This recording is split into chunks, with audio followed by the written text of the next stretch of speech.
Hello and welcome to Forever Rugby on SuperSport. For today's preview, as the Griquas take on the Western Province in the fourth round of the 2022 Currie Cup, as the Currie Cup returns after a bit of a sabbatical.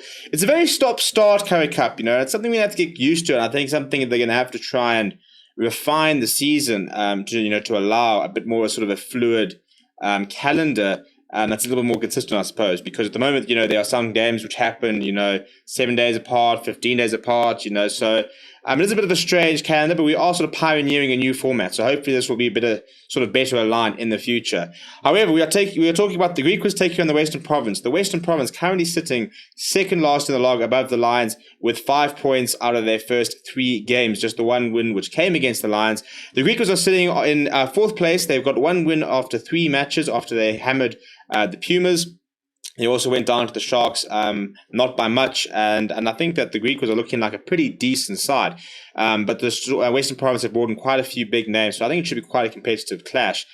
It is in Kimberley, which means that it's always going to be a lot more difficult for a side to go and visit Kimberley and take on the Griquas. And, David Mayhazen was speaking earlier about RJ Smith obviously being part of the squad, saying they want to bully you. So that's kind of the idea. And the Griquas do. They pretty much say, come to us, come to Kimberley, come to that place where nobody wants to play, and we're going to put on a big physical display, make you uncomfortable, And I think it is a ground where you kind of sort of circle on the calendar and you think, we have to go and play that match. Which is exactly what the Griquas players want. They want it to be a place where it's uncomfortable to play. They don't want people wanting to come there and play. It needs to be a hassle, a pain in the arse, if you will, to go and play. Because that's what gives them that little bit of an edge on home ground territory. The match is at 7 o'clock on Friday night. Before we look at the two teams, please do smash like on the video and subscribe to the channel as well. This is how we will see the home side line up. And not too many changes, a couple of big names, especially in the likes of Stefan Ungerad at number 9. But no Ruan Steenkamp captaining the side. So if we look up front, Eddie Davids, Janko Ace, and Jano Burta will pack down in the front row. They'll have support from Zwanilo Zito and Derek Pretorius, who are getting quite a consistent run of games together. Neil Otto will captain the side in place of Ruan Steenkamp. He's got Michael Amiras alongside him, as well as Siba Goma, who shifts to 8th man from the flank in the previous game. The halfback combination is Stefan Unger and Fiela Boshoff, and the two wings, Luther Obi and Munia Hartzenberg. Xander du Plessis has Jonathan Frankie next to him. Big Jonathan Frankie fan. Very hard-working player, quite physical, very experienced, a tough character, and very much a stalwart for the Griquas over the last few months.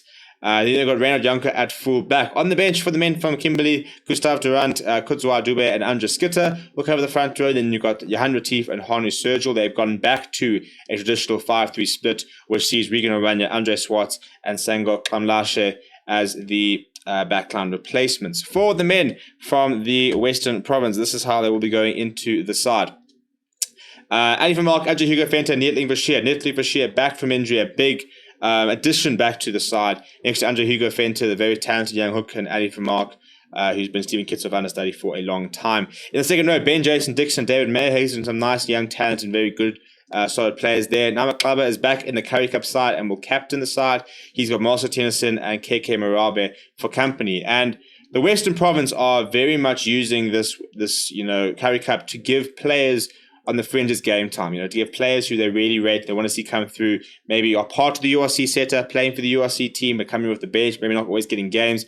They are using the Currie Cup to sort of bridge that gap, be able to give them game time and see what players are looking like. So Gardner is similar at partners, Tim Sewers, the halfback combination. The two wings are Leon Zas, Sergio Peterson. The center combination is Cornel Smith and Normos Willendaba. And then we've got Kate Volater, who's actually starting the game at full back. Interesting to see how he goes, especially with somebody like Sasha and Ngomazulu on the bench as well. So, you've actually got 3 fly half options across this 23. Off the bench in the front row, you've got Chad Solomons, Leon Lyons, Lee Marvin, Mazabuko. So it's a quality front row that the Western Province can call upon.